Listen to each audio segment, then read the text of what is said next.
बड़ी खबर पंचायत चुनाव से जुड़ी मतगणना शुरू हो चुकी है। 9 बजे से मतगणना चल रही है। अलवर और धौलपुर में काउंटिंग जारी। पंचायत चुनाव की मतगणना जारी। अलवर के बाबू शोभाराम कॉलेज में मतगणना चल रही है। अलवर में 16 पंचायत समिति के 352 वार्डों पर काउंटिंग हो रही है। अलवर के जिला पार्षद के 48 वार्डों पर मतगणना। धौलपुर के राजकीय पॉलिटेक्निक कॉलेज में मतगणना जारी।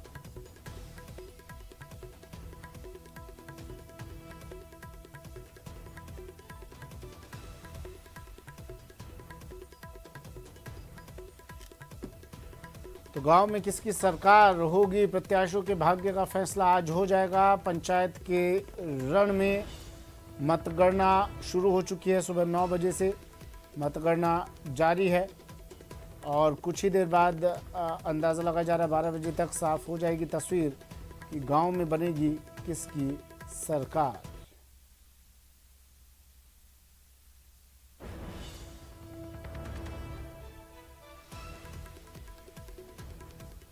पंचायत चुनाव में मतगणना जारी। अलवर के बाबू शोभाराम कॉलेज में ये मतगणना चल रही है। 16 पंचायत समिति के 352 वार्डों पर काउंटिंग चल रही है। अलवर में जिला पार्षद के 48 वार्डों पर मतगणना, वहीं धौलपुर के राजकीय पॉलिटेक्निक कॉलेज में मतगणना चल रही है।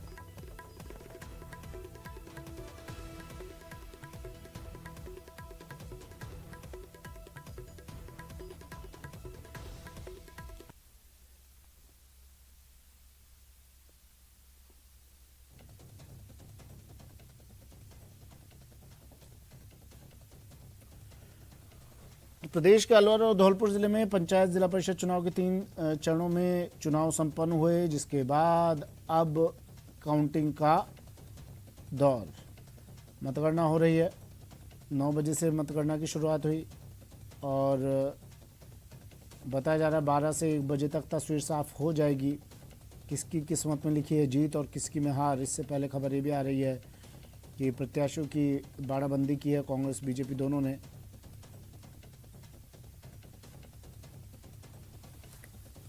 चलिए, मेरे सहयोगी हमारे साथ जुड़ गए हैं। अलवर से राजेंद्र और धौलपुर से हरिवीर हमारे साथ जुड़ गए हैं। सबसे पहले आपको अलवर ले चलते हैं। राजेंद्र, 60 मिनट से ज़्यादा का वक्त बीत चुका है काउंटिंग होते हुए, क्या अपडेट आपके पास?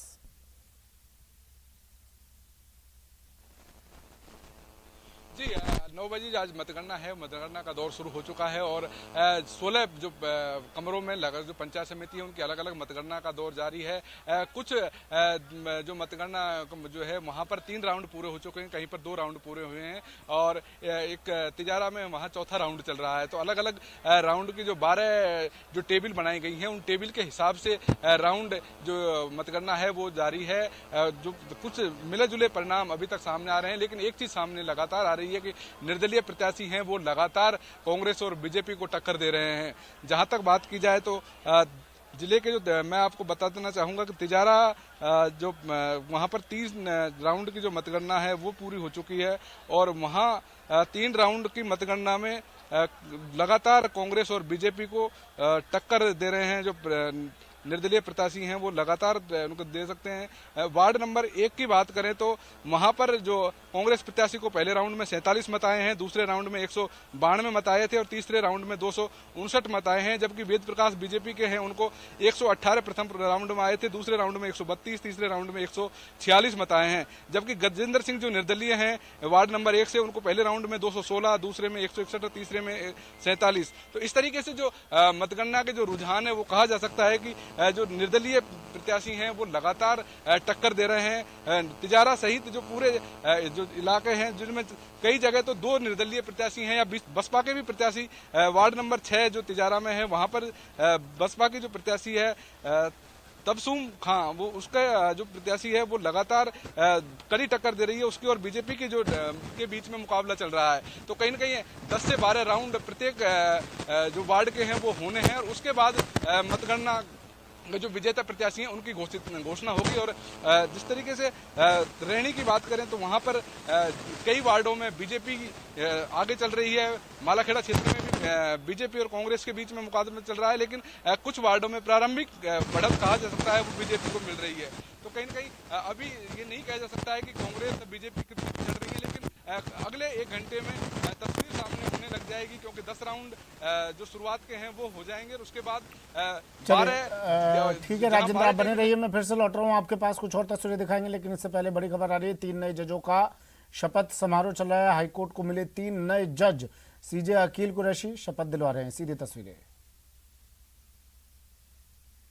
And subscribe an oath or affirmation. Kalraj Mishra, Jaipur, dated 27th October 2021. Rajyapal Rajasthan, Governor of Rajasthan.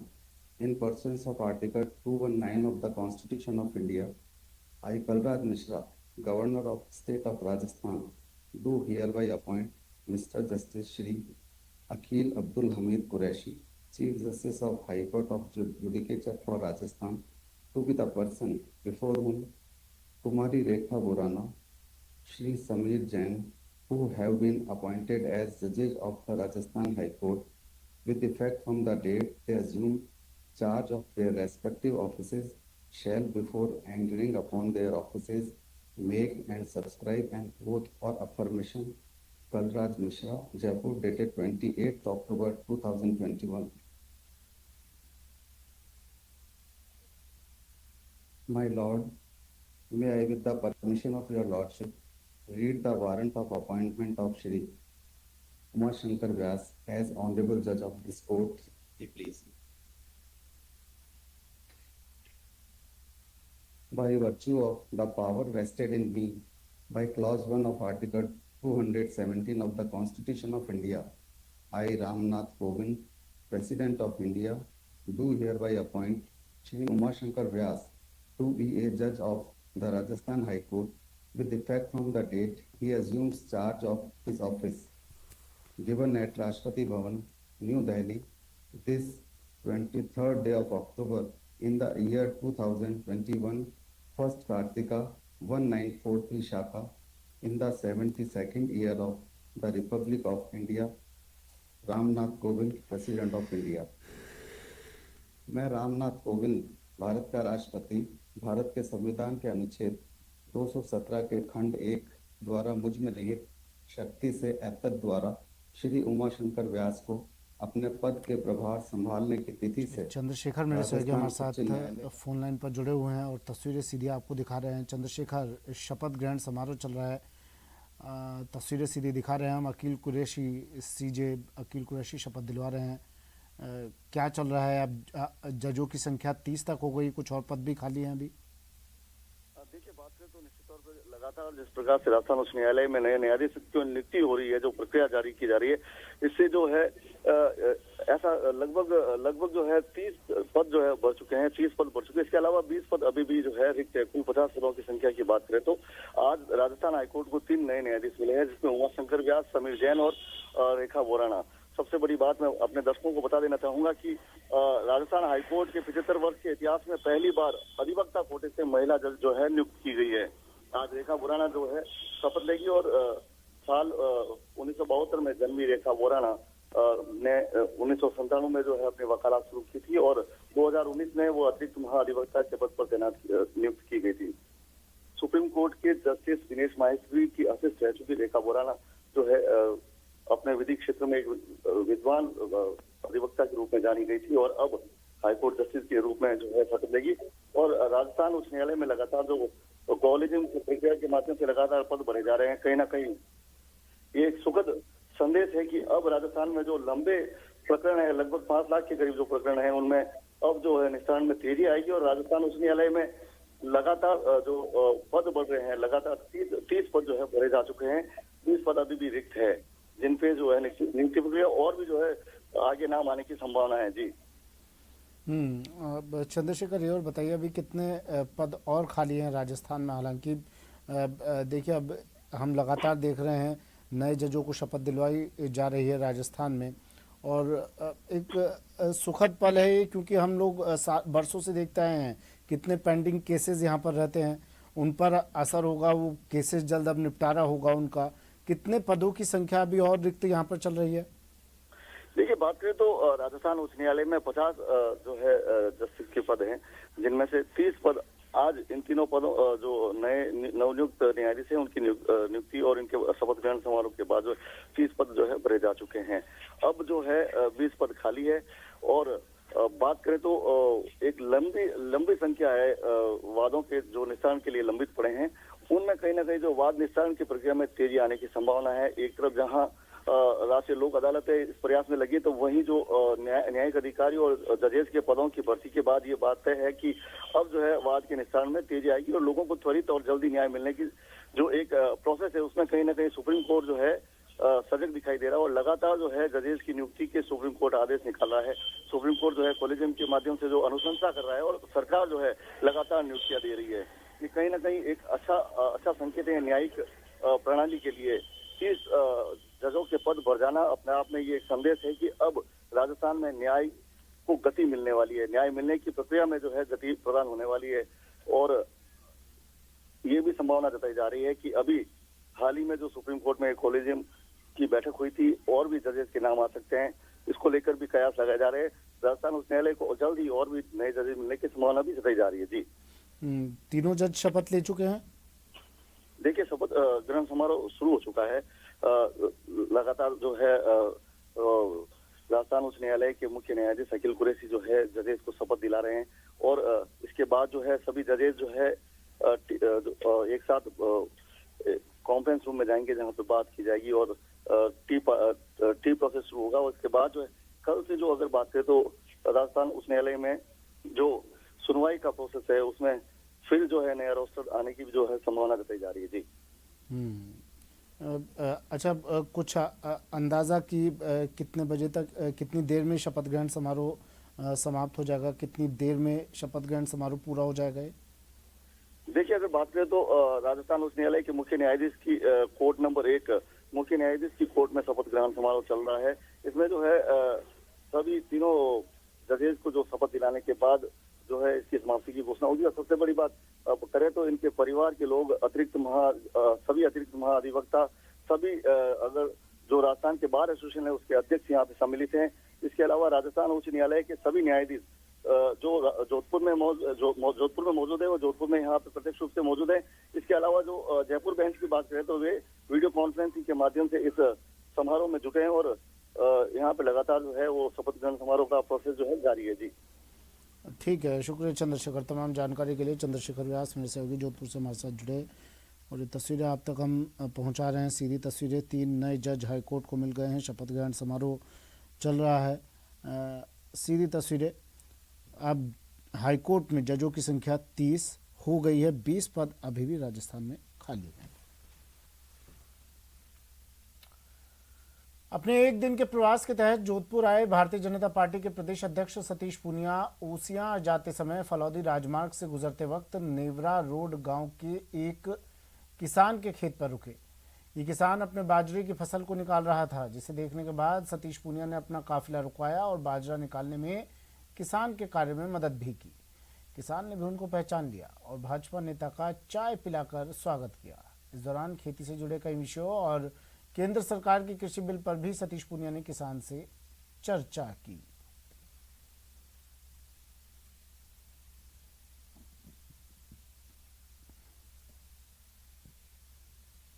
और आज दोपहर 2 बजे देखिए न्यूज 18 राजस्थान पर इनपुट एडिटर अमित भट्ट के साथ लोकसभा स्पीकर ओम बिरला का सुपर एक्सक्लूसिव इंटरव्यू।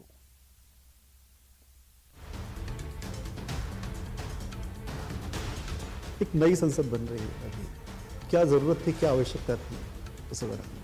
आज नए संसद भवन की इसलिए आवश्यकता है कि अब तकनीकी के अंदर भी बहुत बड़ा परिवर्तन आया है और नया संसद भवन जहां पर आने वाले 100 वर्षों के लिए होगा। विपक्ष हमेशा लगातार ये कहता है कि उन्हें बोलने का मौका नहीं दिया जाता। मैंने प्रयास किया कि संसद के अंदर हर मान्य सदस्यों को। ब्रेक के बाद स्वागत है आपका। बड़ी खबर सवाई माधोपुर से, जहां 2 टीचरों की संदिग्ध मौत। केंद्रीय विद्यालय के 2 टीचरों की मौत, शिक्षक और शिक्षिका की संदिग्ध अवस्था में मौत हो गई। मौके पर अब पुलिस पहुंच चुकी है, पिलोद थाना पुलिस मौके पर पहुंच चुकी है और तमाम पहलुओं को ध्यान में रखते हुए जांच की जा रही है। हर एंगल से पूछताछ की जा रही है, पता लगाया जा रहा है कि कारण क्या रहे इस दोनों की मौत के पीछे। शिक्षक शिक्षिका की संदिग्ध मौत। सवाईमाधोपुर से बड़ी खबर, 2 टीचर्स की मौत।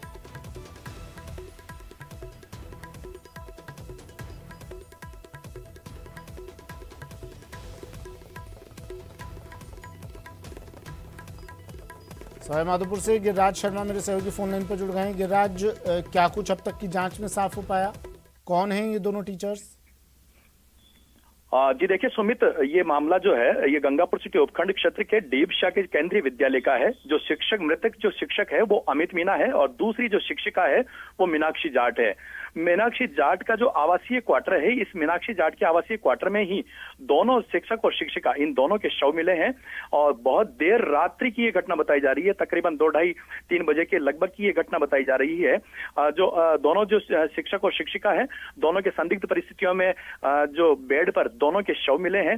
प्रिंसिपल द्वारा ये सूचना पिलोदा थाना पुलिस को दी गई थी। पिलोदा थाना पुलिस मौके पर पहुंची है, जहां पर जो अमित मीना है ये हनुमान नगर जो इसका गृह जिला है वो भीलवाड़ा है और जो मृतका शिक्षिका है मीनाक्षी जाट, जो हरियाणा राज्य की रहने वाली है, फतेहाबाद इसका पीहर बताया जाता है, वहां की है। दोनों ही शादीशुदा थे। हैरत की बात यह भी है कि दोनों शादीशुदा थे और अमित मीना जो मृतक है, जो शिक्षक है, उसकी पत्नी भी इसी आवासीय क्वार्टर में रहती थी। पास में दोनों के अलग अलग आवासीय क्वार्टर हैं, लेकिन अमित मीना की के जो निवास पर उसकी पत्नी भी मौजूद थी और उसका बच्चा भी मौजूद था। और मीनाक्षी जाट के जिसके यहाँ पर ये जो शव मिले हैं, मीनाक्षी जाट का एक 5-6 वर्षीय जो बच्चा है वो भी वहां पर मौजूद था। और इस में एक बड़ी एक जो घटना घटित हुई है, दोनों एक जो शिक्षक और शिक्षिका दोनों के शव पुलिस द्वारा बरामद कर लिए गए हैं। अस्पताल की मोर्चरी दोनों के शव रखवाए गए हैं। पुलिस मामले की जांच में जुटी है। प्रथम दृष्टया पुलिस के द्वारा जो बताया जा रहा है, मामला प्रेम प्रसंग से जुड़ा हुआ माना जा रहा है। हालांकि अभी तक पुलिस ने इस बात की पूर्णतया पुष्टि नहीं की है। दोनों के परिजनों को इत्तला दी गई है। पोस्टमार्टम के पश्चात में सारी स्थिति क्लियर हो सकेगी। जी सुमित, परिजनों से बात हुई, क्या कह रहे हैं परिजन? ये देखिए, अभी तक परिजन बेहद सदमे में है, क्योंकि एक बड़ी घटना घटित हुई है और परिजनों को बुलवाया गया है। मौके पर परिजन पहुंचे हैं। सामान्य चिकित्सालय की मोर्चरी पर परिजन पहुंचे हैं। अभी तक परिजनों से पुलिस गहन पूछताछ में जुटी हुई है और पोस्टमार्टम की रिपोर्ट आने के बाद में मामला स्पष्ट हो सकेगा कि आखिरकार दोनों जो शिक्षक और शिक्षिका थे, दोनों की मौत का कारण भी क्या रहा है, वो भी स्पष्ट हो सकेगा। जी ठीक है, शुक्रिया गिरिराज तमाम जानकारी के लिए।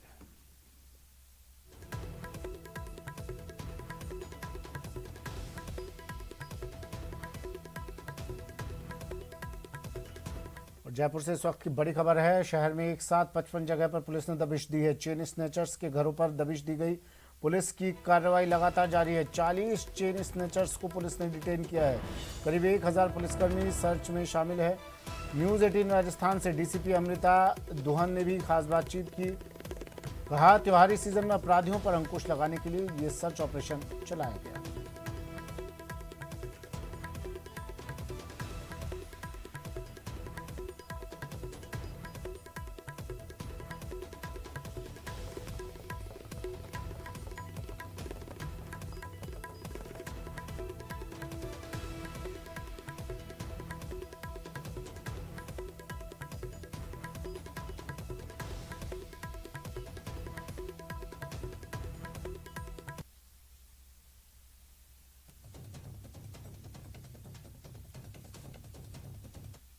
सीजन के मद्देनजर जयपुर पुलिस पूरी तरह से सतर्क है। लगातार अलग अलग इलाकों में कार्रवाई की जा रही है। आज अल सुबह से ही जयपुर के अलग अलग 55 जगहों पर जयपुर पुलिस द्वारा दबिश दी गई है। चैन स्नैचर के खिलाफ बड़ी कार्रवाई जो है वो की गई है। इस वक्त डीसीपी अमृता दुहन मैम हमारे साथ मौजूद है। मैम, किस प्रकार की यह कार्रवाई है?